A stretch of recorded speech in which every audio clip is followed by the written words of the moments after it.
Greetings, everyone. Pete Pardo here from Sea of Tranquility. Welcome to day 19 of albums that are 40 years old in 2025. Celebrating the year 1985, which was 40 years ago this year. We got 28 days in the month. We picked out the 28 favorite albums released in 1985. I'm not delivering them in any order, just kind of random throughout the month. For today's pick, this is the second studio album by this American band, released in October 1985. Produced at Pyramid Sound Studios in Ithaca, New York, just upstate from me, a few hours. Produced by Carl Canady and the band for Megaforce Records, Island Records. I'm talking about Spreading the Disease by Anthrax. That's right. East Coast Thrashers, second album, brand new lineup. Right, we've got Neil Turbin out on vocals. In comes Joey Belladonna on lead vocals for this album. Long-standing singer in the band. He left for quite a number of years, replaced by John Bush from Armored Saint, but he is back in the band once again. On lead and rhythm guitars, backing vocals is Dan Spitz. Scott Ian, rhythm, some lead guitar, backing vocals. Frank Bello, bass, backing vocals. And Charlie Benante on drums. What most people consider the classic lineup of the band.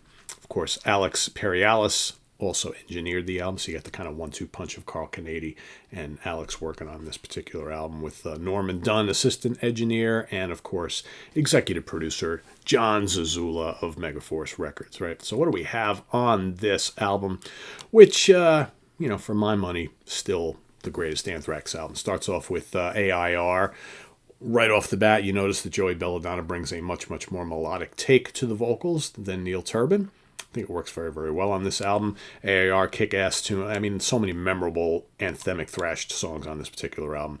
You got Lone Justice is up next, killer track, Madhouse, frantic, heavy, great riffing on that. I love Madhouse. SSC, Stand or Fall, another good track. And then The Enemy finishes off side one. Pretty strong side here, but then you go over to side two, you got Aftershock.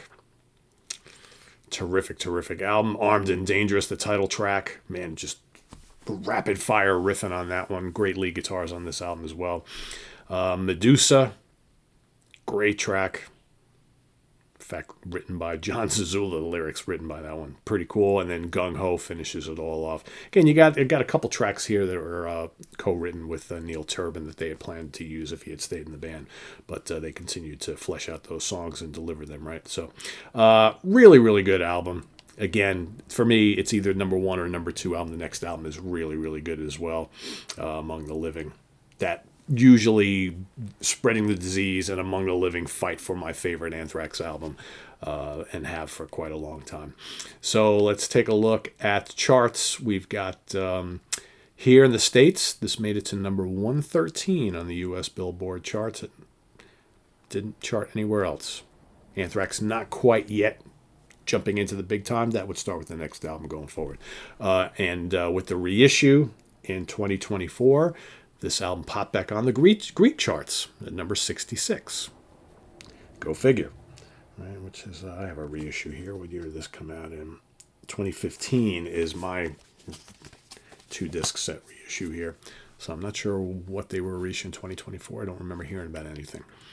And the single released from this album, Madhouse, was released October 7th, 1985. If you're trying to push Madhouse as a single, you got a tough sell there. Great song. Don't get me wrong, great song. But, I'm trying to think what else on this album would... I don't know. I think Armed and Dangerous is a little bit more of a catchier track than Madhouse. Yeah, Madhouse is quite catchy as well. AIR also. So, yeah, but again, you're not going to hear this stuff on the radio, right? But... unless you team up with some rappers, then maybe you'll hear some stuff on the radio, which they would do. Exactly. So let us know what you think of Spreading the Disease down in the comments below, as well as your pick for today. Day number 19, and we'll see you tomorrow for number 20, right? We just got a little over a week left in the month before we move into something else for March. Still not 100% decided on what I'm going to do. Normally, I would do albums that are 30 years old in 2025, right? However, not a lot of people are watching this particular month. And last month for the 70s show, not up to prior years. So I don't know. It's like I think these albums turning things may be close to running their, you know, their lifespan. I don't know. So I haven't decided yet. I just know whenever we talk about stuff from the 90s, people tend to tune a deaf ear and just tune out.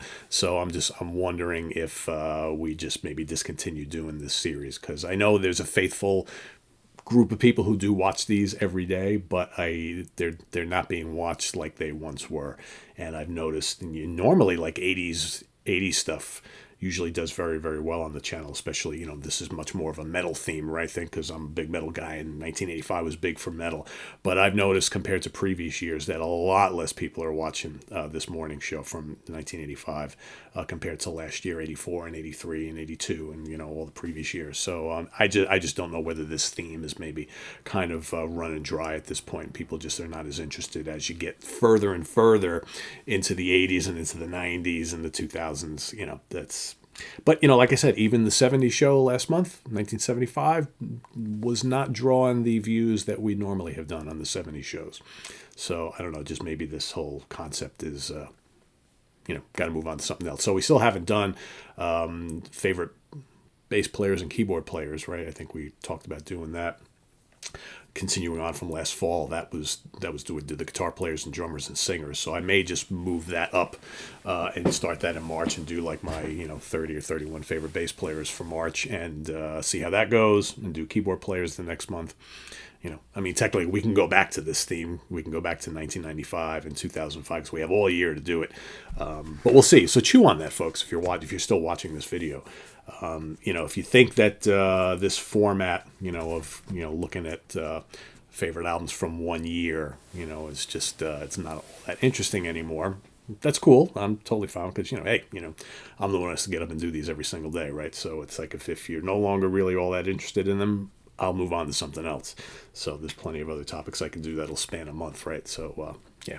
Anyway, thanks for watching, everybody. Visit us on the web at www.seaoftranquility.org. We're on Facebook. We're on YouTube all together all the damn time. Please subscribe if you haven't already and click on that notification bell so you get alerted of all of our content as a post. And please do hit the like button before you leave. Also, down below, we get the links to our Ko-Fi page, our channel donations, our merch page, our Cameo page, and the Sea of Tranquility membership options all down below. Thanks in advance for all your support there. It's greatly appreciated. And we'll see you soon here with more stuff. I'm Pete Pardo. Thanks for watching, everybody. Tune in tomorrow. The Monsters Den. We're going to be going over our the 2025 Hall of Fame inductees list, right? You guys have voted. We've got the winners. We'll be talking about them tomorrow night on the Monsters Den. So stay tuned for that and more here on the channel. I'm Pete Pardo. Thanks for watching. Bye-bye.